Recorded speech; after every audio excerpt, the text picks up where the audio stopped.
شرور أنفسنا ومن سيئات أعمالنا من يهده الله فلا مضل له ومن يضلل فلا هادي له وأشهد أن لا إله إلا الله وحده لا شريك له وأشهد أن محمدا عبده ورسوله.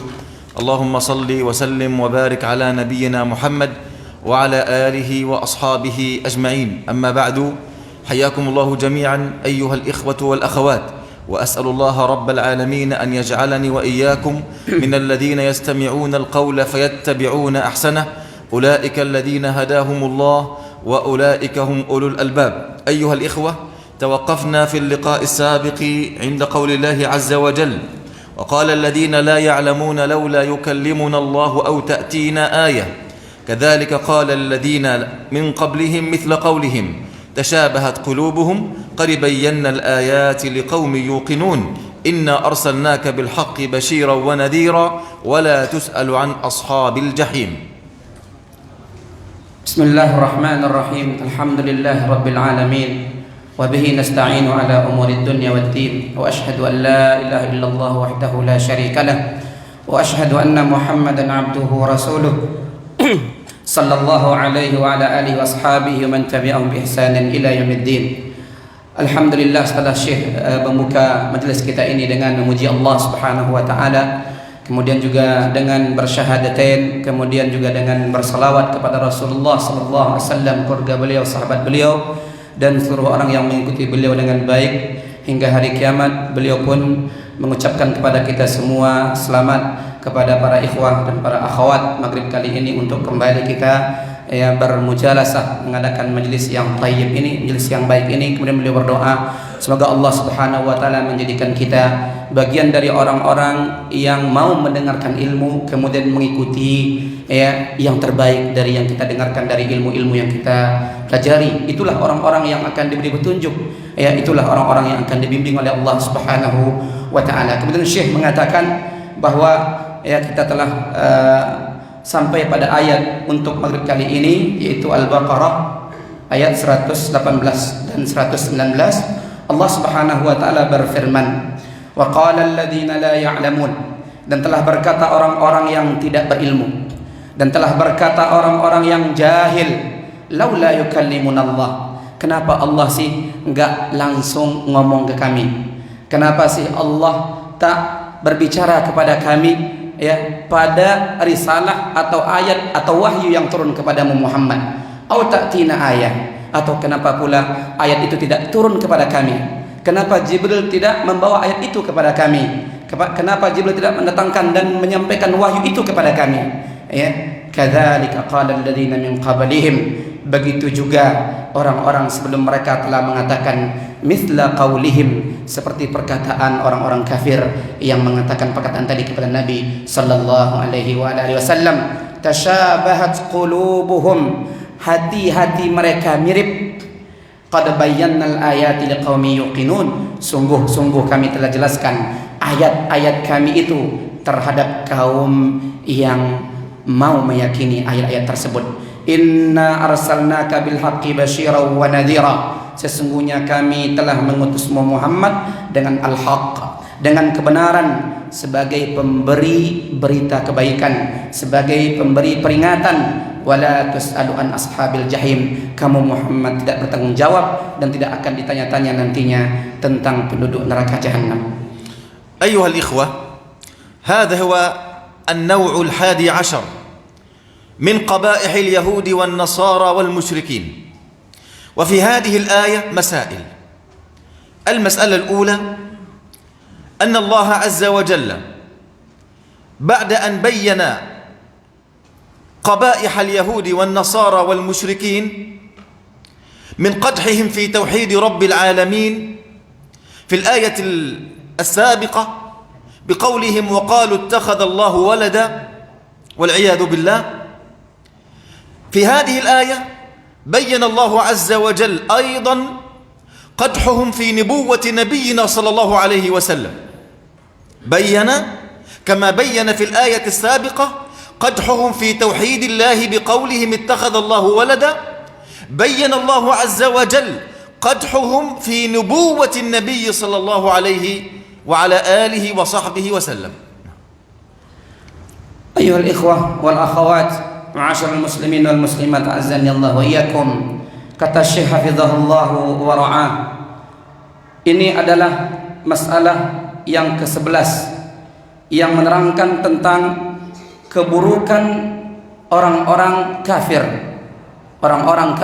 orang-orang Yahudi, orang-orang Nasrani, dan orang-orang musyrikin. Maka ayat ini mengandung beberapa masalah ilmiah. Masalah pertama dalam ayat ini adalah sesungguhnya Allah Subhanahu wa taala telah menghikayatkan tentang orang-orang Yahudi, orang-orang Nasrani, dan orang-orang musyrikin yang mereka rusak di dalam tauhid, di mana mereka mengatakan di ayat sebelumnya bahwa Allah Subhanahu wa taala mengambil anak. Allah Subhanahu wa taala memiliki anak. Maka di sini mereka pun rusak dalam keyakinan mereka dan keimanan mereka terhadap kenabian Nabi sallallahu alaihi wa ala alihi wasallam. Maka sebagaimana mereka telah rusak di dalam akidah, di dalam tauhid, dalam keyakinan tentang Allah, mereka meyakini Allah Subhanahu wa taala punya anak, maka di sini pun mereka sudah mereka pun lengkap kerusakannya dengan mengingkari kenabian Nabi sallallahu alaihi wa ala alihi wasallam. واختلف أهل العلم في المقصود بقول الله عز وجل وقال الذين لا يعلمون من هم؟ فقال بعضهم هم اليهود، وقال الآخرون بل هم النصارى، وقال أكثر أهل التفسير هم مشرك العرب. طيب إذا كانوا هم مشرك العرب وقال الذين لا يعلمون، فالمشركين أهل جاهلية وحقيقة هم لا يعلمون. وعلى قول من يقول هم أهل الكتاب سواء اليهود أو النصارى، فأهل الكتاب معهم علم من عند الله عز وجل، وبين أيديهم وحي من عند الله عز وجل سواء التوراة أو الإنجيل، فكيف يقدحون في شيء هم على يقين منه وهو نبوة النبي عليه الصلاة والسلام؟ حينئذ قال الله عنهم وقال الذين لا يعلمون. كيف هم لا يعلمون وكيف هم أهل كتاب في نفس الوقت؟ هنا نكتة عظيمة جدا أيها الإخوة. نعم. Di dalam ayat ini terdapat perbedaan pendapat ulama tafsir dalam perkataan Allah Subhanahu wa taala wa qala alladziina la ya'lamun. Telah berkata orang-orang yang tidak berilmu, telah berkata orang-orang yang jahil. Sebagian ahli tafsir mengatakan orang-orang yang jahil atau tidak berilmu di sini adalah Yahudi. Sebagian ahli tafsir mengatakan adalah Nasrani. Sebagian ahli tafsir, dan itu adalah kebanyakan ahli tafsir, berpendapat mereka adalah musyrikul Arab, yaitu orang-orang Arab yang musyrik. Allah mengatakan wa qala alladziina la ya'lamun, dan telah berkata orang-orang yang tidak berilmu. Kalau yang dimaksud dalam ayat ini adalah orang-orang Arab jahiliyah, mereka benar-benar ketika itu adalah jahil. Namun kalau yang dimaksud oleh Allah Subhanahu wa taala menurut sebagian ulama tafsir, yaitu ahlu kitab Yahudi dan Nasrani, bagaimana pula bisa dikatakan telah berkata orang-orang yang berilmu, padahal orang-orang ahlu kitab Yahudi dan Nasrani memiliki ilmu, memiliki Taurat, memiliki Injil. Maka di sini ada sebuah poin penting bahwa ilmu itu tidaklah cukup hanya sekedar diilmui sebagaimana orang ahlu kitab. Mereka berilmu tapi mereka tidak mengimaninya, maka ilmu menuntut keimanan dan keyakinan. أيها الإخوة، قال أهل العلم بأن العالم حقا هو الذي يخشى الله جل جلاله، هو العامل بما يعلم، هو العامل بما يعلم. فأهل الكتاب خالفوا العلم الذي تعلموه من عند الله عز وجل فصاروا جهلاء. فالعالم حقا هو الذي يعمل بما يعلمه، فليس حافظ القرآن هو الذي يحفظه في صدره، وإنما هو العامل به، ولو كان لا يحفظ من القرآن إلا قليلا. فليس حافظ حديث النبي صلى الله عليه وسلم الذين هم أهل الحديث هو هذا الذي يحفظ من أحاديث النبي 1000 و2003، وإنما أصحاب الحديث هم الذين يعملون بحديث النبي عليه الصلاة والسلام. لذلك الإمام أحمد بن حنبل لما سئل: يا إمام من العالم؟ قال: الذي يخشى الله عز وجل. قيل له: ما هو العلم؟ قال: الخشية. فخشية الله عز وجل في قلبك هي التي تحملك على عمل ما تعلمت. أما رجل يتعلم ويأتي بما يخالف ما يعلمه فهذا هو الجاهل. لذلك قال الله: وقال الذين لا يعلمون، سواء كان المقصود بها اليهود أو النصارى أو مشرك العرب، فالجميع لا يعلمون، أي في رتبة الجهلاء، لأنهم يخالفون المتيقن عندهم بثبوت نبوة النبي صلى الله عليه وسلم، سواء كان اليهود أو النصارى أو المشركين. أيها الإخوة والأخوات، أعزني الله وإياكم. Orang yang berilmu dengan sesungguhnya, kata Syekh, adalah orang-orang yang dengan ilmunya takut kepada Allah Subhanahu wa ta'ala, menambah keimanannya kepada Allah Subhanahu wa ta'ala. Maka si alim yang hak adalah si alim yang dengan ilmunya dia beramal. Maka ahlu kitab, mereka mengetahui dan berilmu terhadap banyak hal. Di antaranya mereka mengetahui tentang Nabi sallallahu alaihi wasallam, namun itu tidak berguna bagi mereka. Maka alim, kata Syekh, adalah huwal amilu bi ilmihi, orang yang mengamalkan ilmunya. Maka tidak cukup ikhwah kita menjadi penghafal Quran, bahkan mungkin menghafalkan seluruh ayat-ayat Quran itu, namun pengamalannya jauh dari Al-Quran itu sendiri.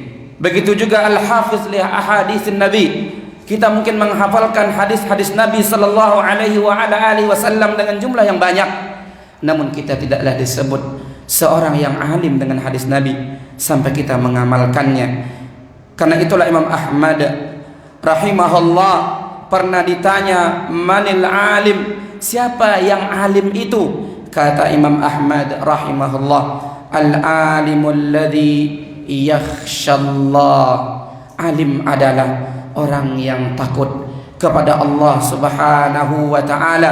Kemudian beliau ditanya juga, ma huwal ilmu, apa itu ilmu wahai imam? Kata Imam Ahmad rahimahullah, al-khasyah, yaitu rasa takutmu kepada Allah Subhanahu wa ta'ala. Ketika ilmu itu membuat dan mengantarkan, mewujudkan rasa takut ke hati kepada Allah Subhanahu wa ta'ala, maka itulah ilmu yang sejati, yang kata Syekh dia akan mengantarkan si pemiliknya untuk beramal. Rasa takut Anda kepada Allah itulah yang akan mendorong Anda untuk beramal dengan ilmu itu. Maka ahlu kitab, terutama Yahudi dan Nasrani, mereka disebut oleh Allah, wa qala alladzina la ya'lamun, berkata orang-orang yang tidak berilmu, padahal mereka punya ilmu, tapi dikatakan oleh Allah tidak berilmu. Mereka dianggap oleh Allah fi rutbatil juhala, yaitu sama dengan orang-orang bodoh. Kenapa? Karena ilmu mereka tidaklah ilmu yang mengantarkan kepada takut kepada Allah Subhanahu wa ta'ala. Maka baik Yahudi ataupun Nasrani dan juga orang-orang musyrik jahiliyah, itu orang-orang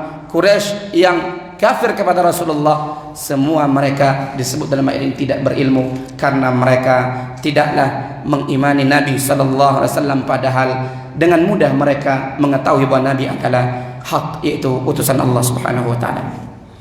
المسألة الثالثة أيها الإخوة، قولهم لولا يكلمنا الله أو تأتينا بآية. الحقيقة هم اقترحوا على النبي عليه الصلاة والسلام أشياء على سبيل التعنت والعناد والاستكبار، وليس على سبيل معرفة الحق ولا الوصول إلى الحق ولا التمسك بالحق أبدا، بدليل أن النبي صلى الله عليه وسلم قد أتاهم ببراهين وأدلة وآيات أعظم مما سألوها. أليس القرآن الكريم أعظم بيان وأعظم آيات من عند الله عز وجل؟ بل أعظم من خلق السماوات والأرض، وأعظم من كل الآيات التي في الدنيا، فهو صفة من صفات الرحمن جل جلاله. مع ذلك لم يؤمنوا به، وهم مقرون بأن القرآن أعجزهم، وبأنهم ما استطاعوا، وهم أهل البيان والإعجاز، أهل البيان والبلاغة والأدب، ما استطاعوا أن يأتوا بآية من آيات القرآن، ما استطاعوا أن يأتوا بمثل آية، ما استطاعوا أن يأتوا بصورة، ما استطاعوا أن يأتوا بمثل القرآن. إذن أمامكم آيات لمن يبصر ولمن يعقل ولمن أراد الوصول إلى الحق، لكن أن لأناس يطلبون الدليل على سبيل التعنت والعناد والاستكبار، ليس على سبيل الوصول إلى الحق. فمن أراد الحق كفى بآيات الله البينات هادية له إلى سواء السبيل. Ma'asyiral muslimin wal muslimat azani Allah wa iyyakum. Masalah berikutnya kata Syekh hafizahullahu wa ra'ah, bahwa sesungguhnya mereka orang-orang kafir telah menyampaikan kepada Nabi sallallahu alaihi wa ala alihi wasallam iqtirah asya, ya, semacam pertanyaan, semacam unek-unek dan pendapat-pendapat. Mereka menanyakan pertanyaan itu, menyampaikan hal itu kepada Nabi, bukanlah untuk sesuatu yang baik, tetapi mereka menyampaikan itu karena inat, karena ta'annud, karena pembangkangan. Jadi bermain-main dengan Nabi, tidak benar dari hati untuk mengetahui sesuatu yang hak dari Nabi, bukan, tetapi adalah karena sombong, karena ingin bermain-main dengan Nabi, karena ta'annud, karena inat. Padahal sebenarnya mereka sadar bahwa apa yang mereka tanyakan kepada Nabi itu masih dibawa dengan ayat yang dibawa oleh Nabi, ya, dengan keagungan dan kebesaran ayat yang dibawa oleh Nabi jauh lebih besar. Kalau mereka menyadari itu, yaitu Al-Quranul Karim, wahyu dari Allah Subhanahu wa Ta'ala, semua yang mereka tanyakan, yang mereka sampaikan, yang mereka usulkan kepada Nabi, ya, itu semua di samping mereka menyampaikannya dalam bentuk pembangkangan dan kekufuran, pengingkaran dan bermain-main, di samping itu juga sebenarnya mereka tahu bahwa Nabi membawa sesuatu yang jauh lebih besar dari apa yang mereka pertanyakan, yaitu Al-Quranul Karim, yaitu kitab dari Allah yang dia adalah sebuah sifat dari sifat Allah Subhanahu wa Ta'ala, yang Allah menantang mereka, yang mereka adalah ahli bahasa, ahli balaghah, ahli adab, mereka ahli sastra, mereka mengerti bahasa Arab, yang Al-Quran adalah dengan bahasa Arab. Mereka tidak pernah bisa mendatangkan seperti Al-Quran satu ayat, tidak juga seperti Al-Quran satu surat pendek, tidak pernah. Sebenarnya mereka sadar itu, namun itulah mereka orang-orang kafir Quraisy yang selalu bersikap membangkang dan sombong, bermain-main, meniru sifat-sifat orang kafir sebelum mereka, itu ahlu kitab. المسألة الرابعة أيها الإخوة، قول الله عز وجل كذلك قال الذين من قبلهم مثل قولهم، فيها تسلية لرسول الله صلى الله عليه وسلم، كأن الله يقول للنبي يا محمد لا تحزن، فإن كانوا قد تعنتوا معك وعاندوك فقد تعنتوا من قبل مع الأنبياء والمرسلين وعاندوهم. إياك أن تظن يا حامل الدعوة أن الأمور سهلة وأنك لن تجد أعداء لدعوتك، وأنك لن تجد معاندين لدعوتك، بل كلما جاء أحد بالحق من عند الله عز وجل، سواء كان رسولا أو نبيا أو وليا أو داعية إلى الله عز وجل، كلما وجد المحاربون له، كلما وجد أعداء له، فكما تعنتوا معهم تعنتوا معك، وسيتعنتون مع من بعدك ممن يقتفون أثرك يا محمد. فليس الدين أيها الإخوة الدين ما جاء على هوى نفوس الناس، بل كما قال العلماء إنما أنزل الله الوحي على الأنبياء لينقل الناس من أهوائهم إلى وحي الله عز وجل. فالمسألة مسألة هوى، تحارب الناس بأهوائهم، تنقلهم من أهوائهم إلى شريعة الله عز وجل. Ma'asyiral muslimin wal muslimat azanillahu wa iyyakum. Masalah selanjutnya adalah bahwa sesungguhnya ayat ini mengandung at-tasliyah untuk Nabi sallallahu alaihi wasallam, yaitu menenangkan Nabi, membuat Nabi fresh, santai. Ya, seakan-akan Allah bilang kepada Nabi dalam ayat ini, janganlah kamu bersedih wahai Rasul, janganlah kamu bersedih wahai Muhammad,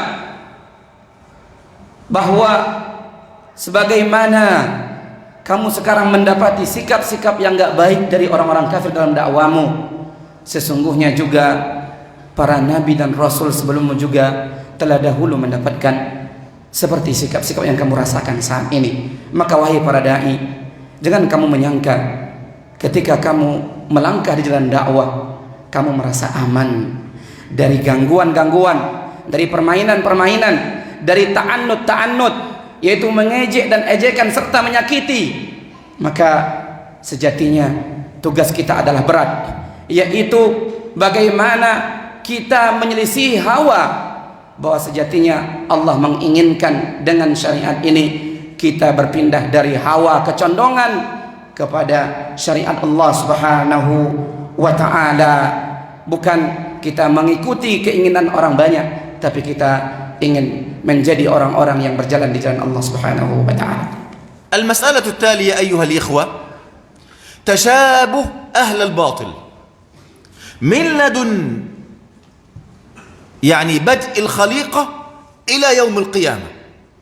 قال الله عز وجل تشابهت قلوبهم، فسيرة أهل الباطل واحدة، برنامج أهل الباطل واحد، ديدن أهل الباطل واحد، عنادهم، استكبارهم، جحودهم، ردهم للحق، كل ذلك واحد لا اختلاف فيه، فقط تختلف المسميات، تختلف الأسماء، يختلف الزمان، يختلف المكان، لكن البرنامج واحد عند الجميع، الطريقة واحدة عند الجميع.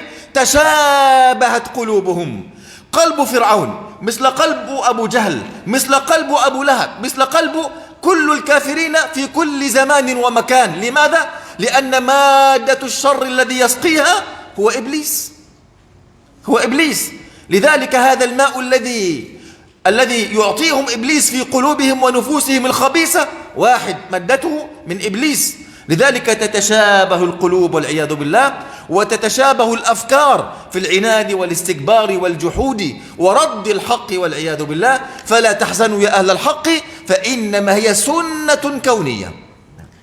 Masalah berikutnya, ma'asyiral ikhwah wal akhwat azanillah wa iyyakum, kata Syekh, yaitu sama dan miripnya ahlu batil, di mana dikatakan oleh Allah dalam ayat yang mulia ini adalah tasyabahat qulubuhum, hati-hati orang kafir itu hampir-hampir sama atau mirip.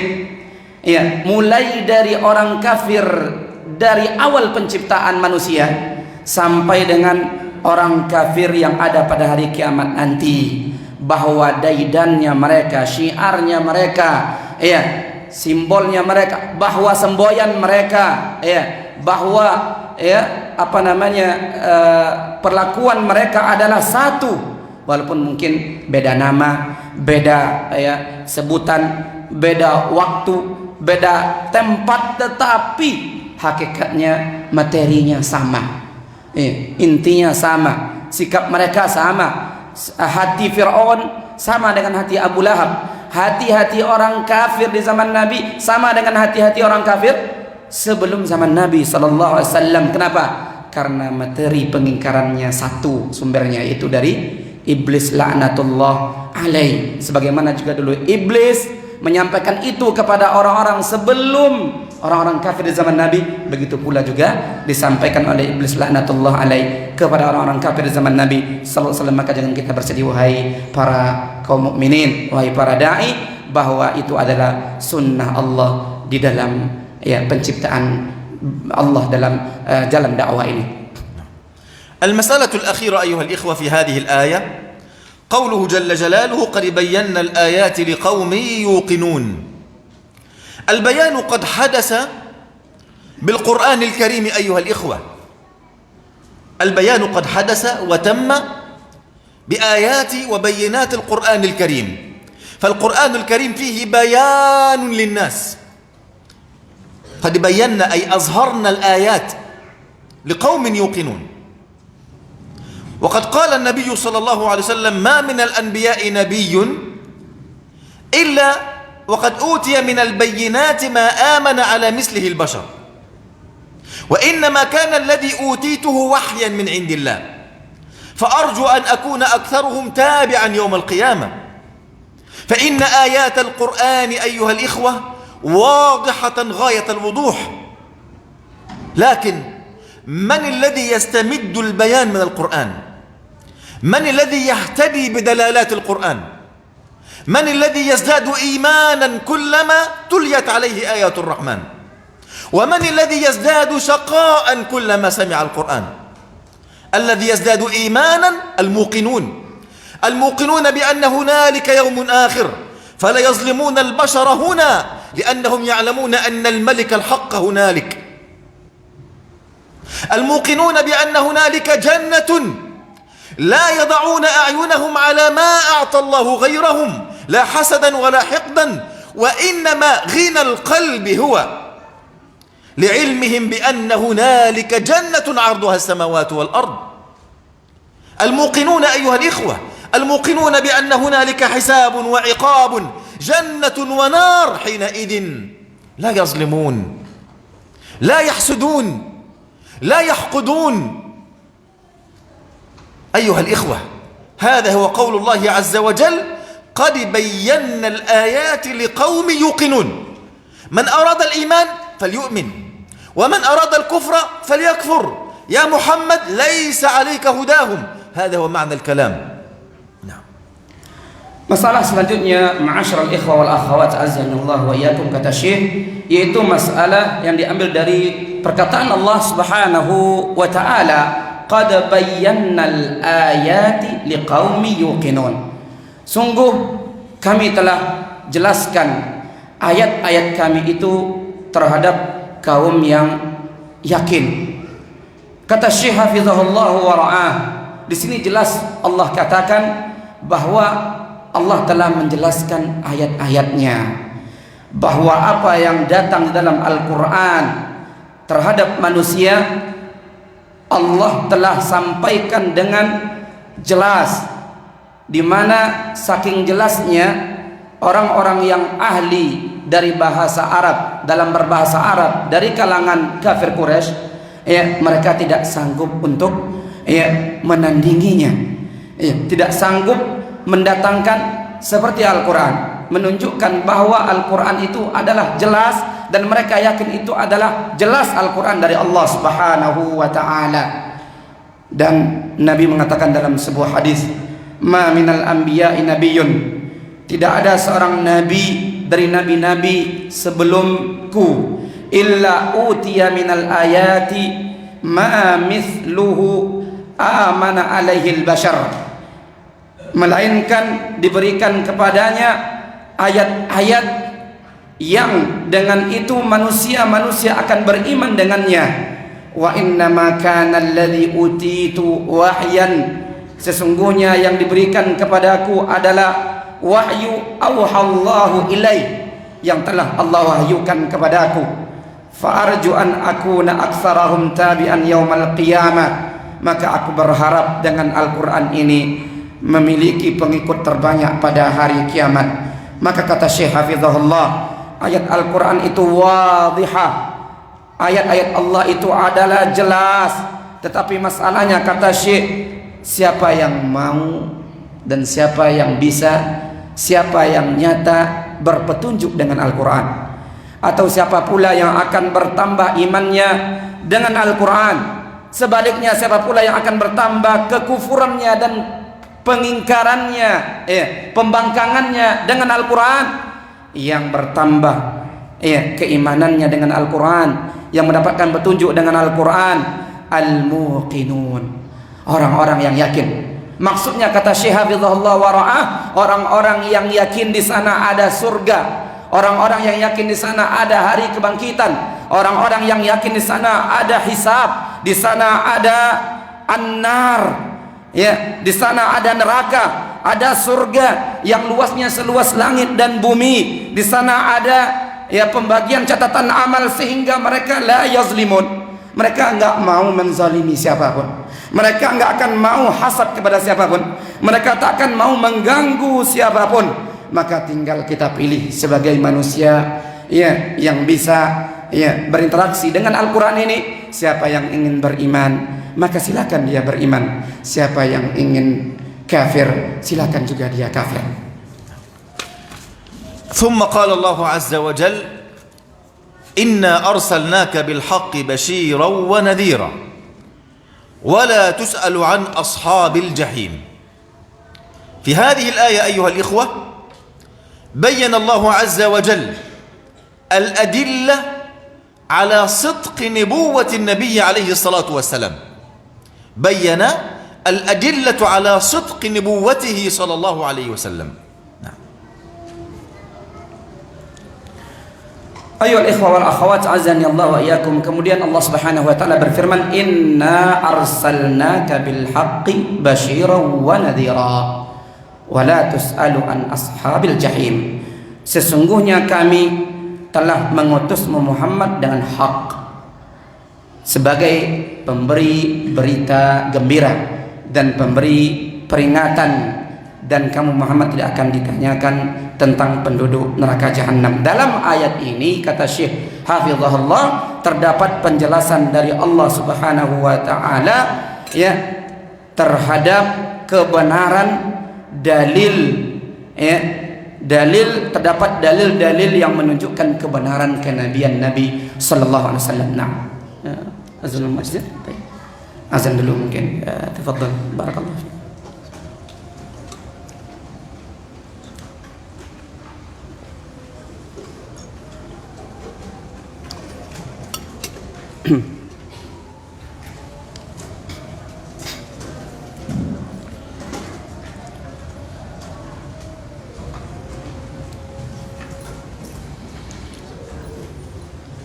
Allah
أشهد أن محمدا رسول الله.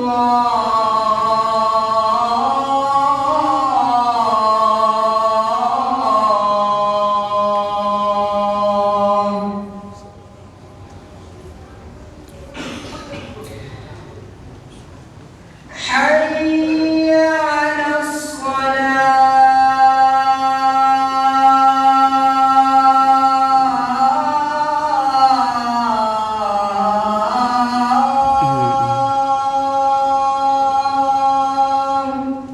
لا حول. حي على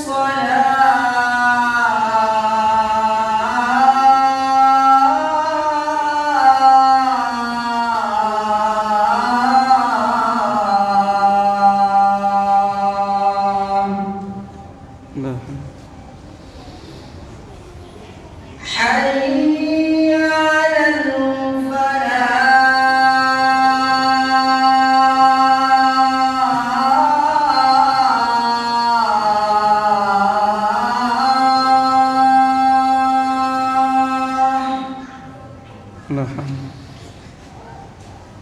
حي على الفلاح.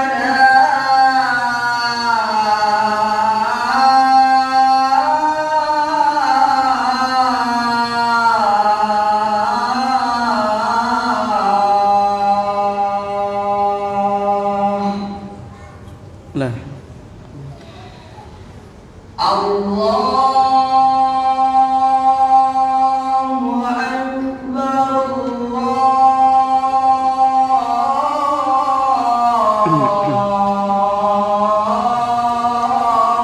أكبر. الله لا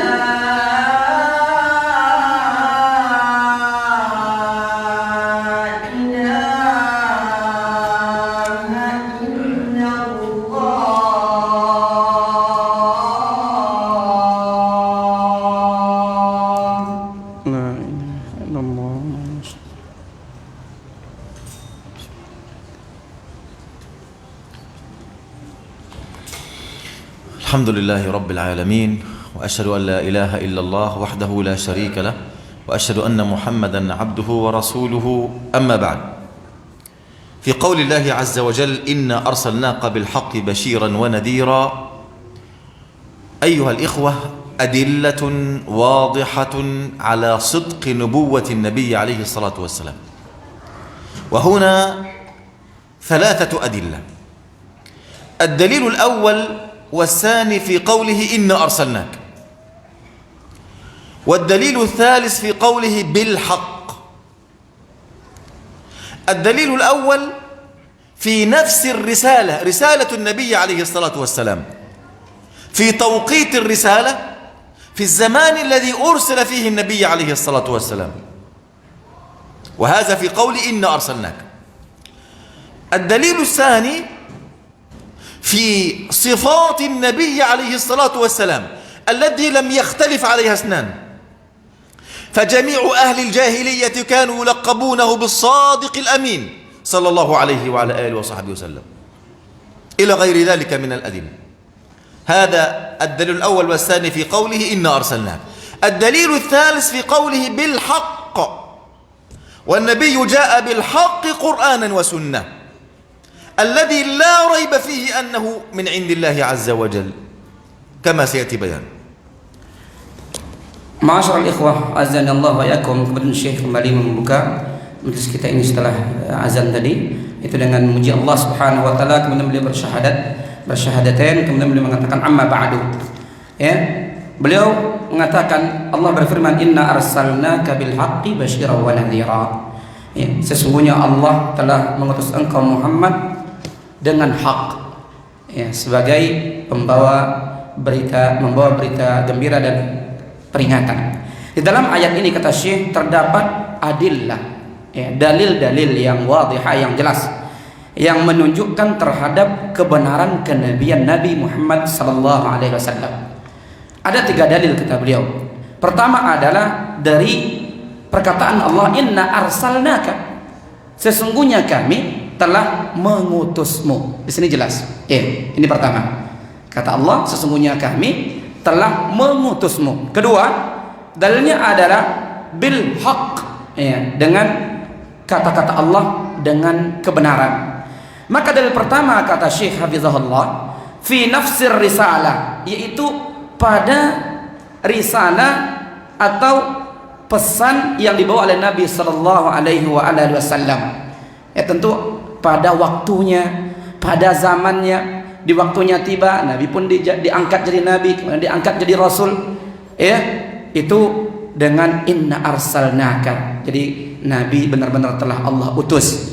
Kita tahu di tarikh itu di umur 40 tahun beliau menjadi nabi, kemudian nanti diangkat menjadi rasul. Kemudian yang kedua kata Syekh, bil haq.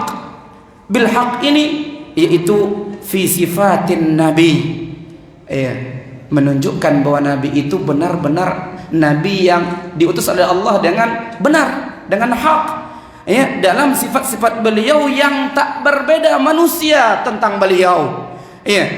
Bahkan jauh sebelum beliau diangkat menjadi nabi dan rasul, beliau disebut dengan apa? As-Sadiqul Amin, orang yang dapat dipercaya, orang yang dapat menjaga amanah, dengan sifat-sifat yang lainnya yang terkenal pada sosok Nabi sallallahu alaihi wasallam. Kemudian yang ketiga dalilnya juga dari kata al-haq. Dari kata al-haq itu yaitu Nabi membawa kebenaran, Al-Qur'an was sunnah, yang kita tidak ragu sedikit pun dia dari Allah Subhanahu wa taala. الدليل الأول أيها الإخوة في نفس الرسالة في قوله إنا أرسلناك صلى الله عليه وسلم. معلوم حال أهل الأرض قبل بعثة النبي عليه الصلاة والسلام، كانوا يعبدون الأصنام والنيران والصلبان، وغيروا الأديان. كانت الأرض تموج بالكفر موجا، إلا بقايا من أهل الكتاب كانوا على التوحيد وماتوا قبل بعثة النبي عليه الصلاة والسلام. فجاء النبي بهذه الرسالة يأمرهم بتوحيد الله عز وجل لا شريك له، وبإقامة البراهين على وحدانية الله عز وجل، فلا يشك عاقل أنه صادق من عند الله عز وجل. رجل جاء بنبوة ليرجع الناس من الشرك إلى التوحيد، من الكفر إلى الإيمان بالله جل جلاله وتقدست أسماؤه، من مخالفة الفطرة إلى موافقة الفطرة وهو توحيد الله عز وجل. فلا يشك عاقل أن الله عز وجل كيف يخلق الخلق ثم يتركهم هملا وسدى، بل خلقنا لأمر عظيم وهو توحيد الله رب العالمين. لذلك أرسل الرسول صلى الله عليه وسلم في وقت والناس في أشد الحاجة إليه. هذا هو الدليل الأول في نفس الرسالة. Dalil pertama kata Syekh Hafizahullah, yaitu terdapat pada fi nafsir risalah, yaitu isi dan inti dari kerasulan Rasul sallallahu alaihi wasallam ketika Allah katakan inna arsalnak, sesungguhnya kami telah mengutusmu Muhammad. Dan telah dimaklumi kata Syekh Hafizahullah bahwa kondisi orang-orang Quraisy ketika Nabi diutus, mereka menyembah patung, menyembah sesembahan yang di situ adalah seluruhnya kemusyrikan yang murni. Mereka rubah-rubah agama, bahkan bumi seluruhnya ketika itu, bukan hanya di Mekah ketika itu, tapi di bumi seluruhnya ketika itu penuh dengan kekufuran dan kesyirikan, kecuali mungkin sedikit saja kata Syekh Hafizahullah ada manusia-manusia yang masih meneruskan agama yang hak dari agama Ibrahim alaihissalam, dan mereka pun telah mati sebelum Nabi Muhammad sallallahu alaihi wasallam atau mungkin di saat Nabi muncul. Namun setelah itu datanglah Nabi sallallahu alaihi wasallam membawa kebenaran, membawa tauhid, menerangkan hak Allah Subhanahu wa taala. Maka karena itu kata Syekh, tidak mungkin harusnya ada seorang yang punya akal cerdas dan lurus ragu terhadap Nabi Muhammad dan misi Nabi Muhammad SAW, yaitu sebagai pembawa risalah yang hak, yang beliau telah membawa risalah yang tadinya fitrah orang sudah rusak, sekarang dibenarkan kembali sesuai dengan fitrah. Yang di atas fitrah itu Allah ciptakan manusia, iya, yang tadinya telah begitu menyimpang jauh, mengingkari Allah dan jauh dari Allah, kemudian dikembalikan oleh Nabi untuk menghadap Allah. Itulah tauhid, sehingga Allah katakan di dalam ayat tadi, inna arsalnaka, sesungguhnya kami benar-benar telah mengutusmu Muhammad. الدليل الثاني أيها الإخوة في قول الله تعالى إنا أرسلناك أيضا أي محمد.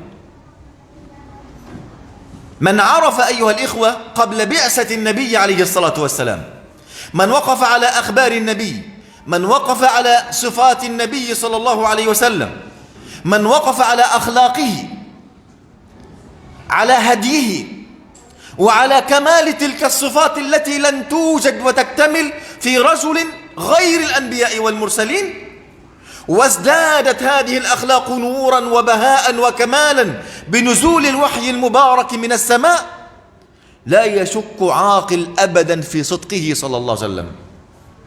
وهذه أخلاق لا تجتمع إلا في نبي كريم أو رسول عظيم. لذلك كانت أوصافه أكثر دليل على صدقه. لذلك أيها الإخوة، أنا أقرأ لكثير من المستشرقين أو من الذين دخلوا الإسلام من الغرب، لما قرأوا في سيرة النبي عليه الصلاة والسلام والله دخلوا الإسلام، انبهروا بعظمة رسول الله صلى الله عليه وسلم. لم يقرأوا القرآن، لم يعرفوا التوحيد، فقط هؤلاء ماذا؟ قرأوا في سيرة النبي عليه الصلاة والسلام فانبهروا أنه يوجد أحد من الخلق فيه تلك الصفات، لأن أهل الكتاب لا يملكون صفات موسى ولا عيسى ولا داود ولا سليمان ولا أحد من الأنبياء، بل يتهمونهم بالزنا، يتهمونهم بالضعف، يتهمونهم بالكذب والخيانة والعياذ بالله في كتبهم. لما يقرأوا ذلك في أخلاق النبي دخلوا في الإسلام أيها الإخوة، لأن هذه صفات لا تجتمع إلا في نبي كريم. هذا هو الدليل الثاني على صدق نبوته صلى الله عليه وسلم. Dalil yang kedua, kata Syekh Hafizahullah, masih pada kata-kata Allah, inna arsalnaka, sesungguhnya kami telah mengutusmu Muhammad. Mu di sini yaitu Nabi Muhammad, sebelum Nabi diutus, siapa yang mengetahui, membaca kabar-kabar tentang perjalanan hidup Nabi sebelum jadi Nabi, sifat-sifat Nabi sebelumnya, akhlak-akhlak beliau, cara hidup beliau, petunjuk beliau, orang yang mengetahui itu, dia sudah punya modal baik. Kemudian ditambah lagi bahwa Nabi real dan nyata setelah wahyu turun semakin sempurna sifat-sifat beliau tadi, akhlak-akhlak beliau tadi, hadiu-hadiu beliau, cara hidup yang mulia. Kalau orang mengetahui hal itu pada Nabi, la yashukku fin nabiy sallallahu alaihi wasallam annahu nabi, mereka tidak akan syak, mereka tidak akan ragu bahwa Nabi itu adalah seorang Nabi. Karena enggak mungkin, kata Syekh Hafizahullah, sifat-sifat yang sempurna ini terkumpul pada seorang insan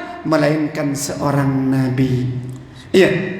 Makanya kata Syekh Hafizahullah, saya juga pernah membacakan kepada al-mustasyriqin, orientalis, orang-orang kafir, bagaimana sosok Nabi kita yang mulia itu. Maka mereka inbaharu, begitu terkagum-kagum, terperangah kepada Nabi yang mulia itu. Kenapa? Karena mereka memang tidak pernah baca Al-Quran, tak pernah baca sirah Nabi SAW, bagaimana sifat Nabi yang sempurna itu. Tapi ketika mereka sudah tahu, mereka pun begitu menyadari bahwa Nabi itu adalah seorang yang lengkap. Mereka dapati Musa di dalam kitab Taurat yang telah dirubah-rubah, justru dituduh dengan tuduhan-tuduhan yang keji, dituduh dengan berzina dan sebagainya. Maka itu sudah dirubah. Maka ketika mereka membaca Al-Quran, membaca sifat Nabi sallallahu alaihi wasallam, maka mereka mendapati Nabi sallallahu alaihi wasallam seorang sosok yang sempurna. Maka ini kata Syekh Hafizullah sekali lagi, tak mungkin terkumpul pada seorang insan melainkan seorang Nabi dan seorang Rasul yang sempurna. الدليل الثالث أيها الإخوة في قوله جل جلاله بالحق إنا أرسلناك بالحق. فالذي يعرف هذه الشريعة الغراء ويقرأ في أحكام الله عز وجل، سواء الأحكام في العبادات أو في المعاملات أو في صفات الباري جل جلاله، ينبهر ويعلم أنه مستحيل أن هذا الكتاب وهذه الشريعة فيها باطل. يا أخي والله الذي لا إله غيره، حينما تتعلمون فقه البيوع فقط تنبهر. فقه البيوع، البيع والشراء، كيف أن الله عز وجل قطع كل طريق على النفس حتى لا يتصادم أخوان في البيع والشراء، حتى لا يحمل أحد غلا لأحد، تنبهر. حينما تقرأ في فقه الزواج، في فقه الأطعمة، في فقه الأشربة، في الفقه عموما، تنبهر وتقول حقا هذه الشريعة من عند الله عز وجل. والذي يزدادك عجبا حينما ترى فرنسا الآن تعرف تحكم في الأحكام الجنائية، أحكام المعاملات كلها بشريعة الإسلام. والله هذه حقيقة. فرنسا الكافرة كانت تحتل الجزائر والمغرب، هذه احتلتهم، لكن أخذت منهم الأحكام الشرعية في المعاملات وطبقتها في دستور الأحكام الجنائية التي يتحاكمون بها هناك، في حين أن ديار المسلمين لا تحكم بهذه الشريعة الغراء. هذا يزدادك عجبا أيها المسلم، وتزداد عزا بهذا الإسلام الذي نسأل الله أن يعم نوره أرجاء الدنيا. Dalil yang ketiga, ma'asyiral ikhwah hafizakumullah, kata Syekh, itu dari kata-kata Allah bil haq. Sesungguhnya kami telah mengutus engkau Muhammad dengan hak. Kata Syekh hafizahullah, siapa yang mengetahui syariat ini, siapa yang membaca hukum-hukum dalam syariat ini, membaca hukum-hukum halal haram, membaca hukum jual beli, mengetahui dan membaca tentang Allah Subhanahu wa ta'ala yang maha adil, maka dia, kata Syekh, in bahara wa alima, dia akan heran dengan sesungguh-sungguhnya dan akan mengetahui bahwa sesungguhnya ini tak mungkin batil, bahwa syariat ini adalah hak, tak mungkin batil.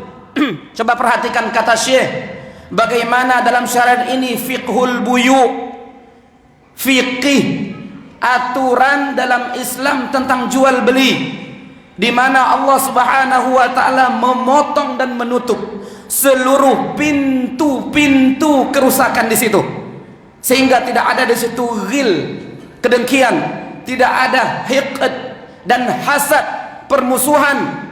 Perhatikan kata Syekh hafizahullah, fiqih zawaj, bagaimana Islam mengatur tentang pernikahan yang benar, fikih-fikih yang lainnya, fikih jinayah, kriminalitas, maka dia akan tahu dan sadar serta kagum ini semua adalah min indillah, kata Syekh. Ini adalah dari Allah Subhanahu wa ta'ala yang mengagumkan. Ikhwah akhwat azani Allah wa yakum, kata Syekh, perhatikan Perancis hari ini mereka menerapkan di negara mereka yang mereka adalah kafir, yaitu hukum al-jinaiyah al-islamiyah, hukum kriminalitasnya, jinayatnya itu berdasarkan Islam. Ceritanya, kata Syekh hafizahullah, dulu mereka menjajah negara Islam, Jazair dan Maroko. Nanti pas pulang mereka bawa apa? Aturan-aturan Islam dalam muamalah, dalam interaksi manusia dengan manusia. Mereka jadikan di sana sebagai dustur jinai, sebagai undang-undang jenayat. Ya, maka ini akan menambah kekaguman kita, wahai ikhwah, kata Syekh, bahwa kita yakin ini semua adalah hak dari Allah Subhanahu wa taala. ثم قال الله عز وجل بشيرا ونذيرا ولا تسأل عن أصحاب الجحيم، أي أنك يا محمد لا تغضب عليهم، لا تحزن منهم، لا تحزن ولا تغضب نفسك لأنهم لم يتبعوك. الله قال في آية أخرى في سورة الكهف: لعلك باخع نفسك على آثارهم إن لم يؤمنوا بهذا الحديث أسفا، أي لعلك محزن نفسك يا محمد لأنهم لم يؤمنوا بهذا الحديث. فالنبي صلى الله عليه وسلم يتمنى أن لو آمن جميع الناس، ويحزن إذا لم يؤمن به أحد، يحزن عليه لأنه سيعذب غدا في نار جهنم والعياذ بالله. لذلك الله أراد أن يسليه قائلا له: ما أنت إلا بشير ونذير، بشير لمن اتبعك بالسعادة الدنيوية والأخروية، نذير لمن عاداك وكفر بك بالعذاب في الدنيا قبل الآخرة. ولا تسأل عن أصحاب الجحيم، أي أن من هلك ومن عاند ومن جحد ومن كفر بك يا محمد لن تسأل عنه يوم القيامة. لن نقول لك لماذا أبو جهل لم يسلم، لماذا فلان لم يسلم، بل أن تؤدي ما عليك بالبشارة والنذارة، بالدعوة إلى الله عز وجل، بالبيان الحسن والموعظة الحسنة. بعد ذلك من شاء فليؤمن ومن شاء فليكفر.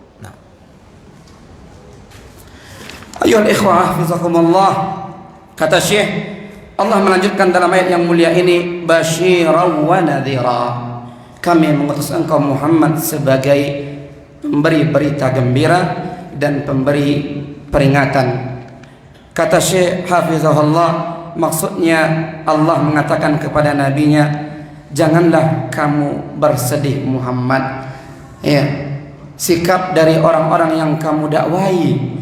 Jangan kamu menjadi orang-orang yang terus bersedih dengan hasil dari dakwamu ketika orang-orang tidak mau beriman kepadamu. Ya, Nabi memang, kata Syekh hafizahullah, adalah orang yang sangat berangan-angan, sangat semangat orang-orang beriman kepada dakwah yang beliau dakwakan. Namun itu bukanlah di tangan Nabi beriman atau tidak beriman. Maka kata Allah, ma anta illa basyiran wa nadhir, kamu tak lain Muhammad melainkan seorang pemberi berita gembira dan juga pemberi peringatan, ya. Maka kamu hanyalah menyampaikan, maka kamu hanyalah mengingatkan, dan kamu tidaklah bertanggung jawab kepada orang-orang yang kamu dakwai. Kamu bertugas hanya menyampaikan, dan kamu tidak lebih dari itu. Yang beriman itu adalah karena Allah, yang tidak beriman juga adalah karena Allah. Kemudian kata Syekh, Allah menutup, wala tus'alu ya an ashabil jahim, kamu Muhammad tidak akan ditanya pada hari kiamat tentang penduduk neraka jahanam. Maka Abu Jahal yang tidak Islam tidak akan ditanyakan kepadamu kenapa dia tidak Islam. Semua orang kafir yang tidak masuk Islam, tidak beriman, tidak akan ditanyakan kepadamu kenapa mereka tidak mau beriman. Tetapi kata Syekh, ya, perintah Allah kepada Nabi adalah tunaikan wahai Muhammad kewajiban yang diwajibkan kepadamu, yaitu dengan penjelasan yang baik. Kemudian akhirnya faman syaa falyu'min wa man syaa falyakfur, siapa yang mau memilih jalan iman hendaklah dia beriman, siapa yang memilih jalan kafir maka hendaklah dia kafir. Baik, kata Syekh, mungkin sampai di sini dulu insyaallah kajian kita. Insyaallah kita lanjutkan pada pertemuan yang akan datang. Wallahu taala a'la wa a'lam, sallallahu wasallam wa baraka wa annama nabiyina Muhammadin wa ala alihi wa sahbihi ajma'in. Assalamualaikum warahmatullahi wabarakatuh.